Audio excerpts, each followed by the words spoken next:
یہ تھا فجر کی نماز کے بعد ظہر کی نماز سے پہلے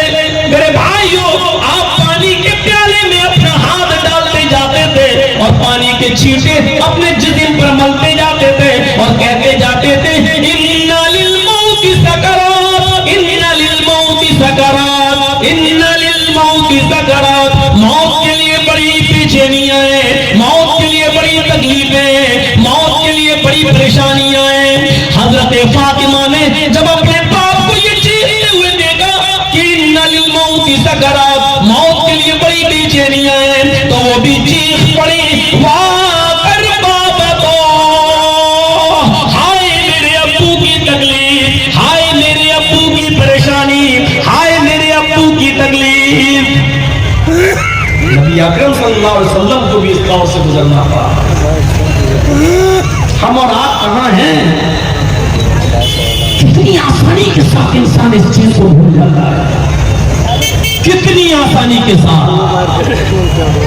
کوئی جیسے کچھ ہے ہی نہیں۔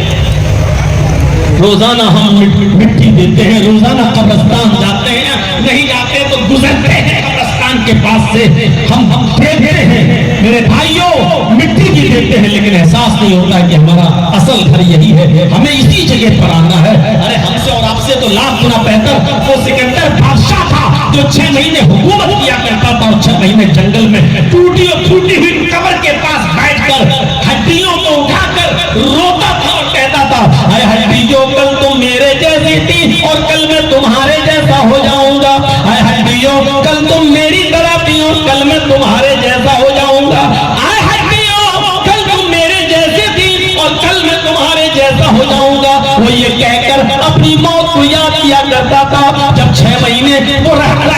حکومت کرتا تھا تو اس کے بعد وہ 6 مہینے جنگل میں بھی رہتا تھا اور کہتا تھا حکومت میں ہم نے بڑے عیش و آرام کیے ہیں، بڑے آرام سے ہم نے زندگی گزاری ہے، اب اس کو ہم کیسے یاد کریں، اس کو ہم کیسے فراموش کریں۔ پھر وہ جنگل میں جاتا تھا اور جنگل میں جا کر وہ اپنی موت کو یاد کیا کرتا تھا، ان ہڈیوں کو دیکھ کر کہتا تھا اے ہڈیوں کل تم میری طرح تھی اور کل میں تمہارے جیسا ہو جاؤں گا، اے ہڈیوں کل تمہارا حال وہ تھا جو آج میرا ہے اور کل میرا وہ حال ہو جائے گا جو آج تمہارا ہے، اے ہڈیوں کل تم میری طرح تھی اور کل میں تمہاری طرح ہو جاؤں گا۔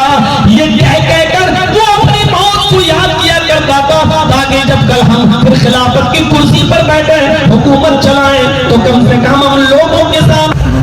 کبھی ہمیں احساس ہوتا ہے کسی کی زمین داد کر کہ کل ہمیں بھی مرنا ہے، کبھی احساس ہوتا ہے غلط فیصلہ کرتے وقت کل ہمیں بھی مرنا ہے، کبھی احساس ہوتا ہے گرفتاری کرتے وقت فیصلے میں کہ ہم غلط فیصلہ کر رہے ہیں، کل ہمیں بھی اپنے رب کے سامنے جواب دینا ہے۔ جبکہ موت کا انکار دنیا کا کوئی مذہب نہیں کرتا ہے، یہ الگ بات ہے کہ مرنے کے بعد انسان دوبارہ زندہ ہوگا یا نہیں، یا مرنے کے بعد انسان کی حیثیت کیا ہوگی، اس میں تو اختلاف ہے۔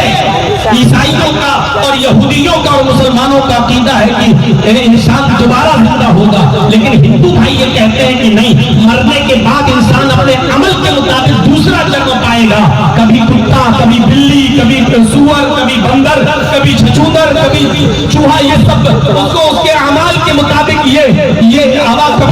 یہ اس کو ہوتا رہے گا، اس کے جنم ہوتے رہیں گے، اور اگر اچھے کرم کیا ہے تو پھر وہ انسان بن کر پیدا ہوگا، منشیہ کا اس کو جنم دیا جائے گا، وہ ایک الگ قصہ ہے میرے بھائیوں۔ لیکن مانتے وہ بھی ہیں کہ مرنے کے بعد انسان کو دنیا میں جیسا کیا ہے اس کو اس کا پھل ملنا ہے۔ دنیا میں کوئی ایسا مذہب نہیں ہے جو اس کا انکار کرتا ہو، کسی نہ کسی شکل میں شکل میں مانتا ہے کہ مرنے کے بعد ہمارا حساب و کتاب ہوگا، کسی نہ کسی شکل میں اس کو تسلیم کرتا ہے۔ ہم کیوں بھولے ہوئے ہیں؟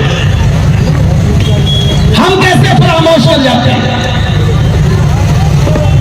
جب موت کی خبر سنو، پچھلے سال پہلے بھی کل کر رہا تھا یار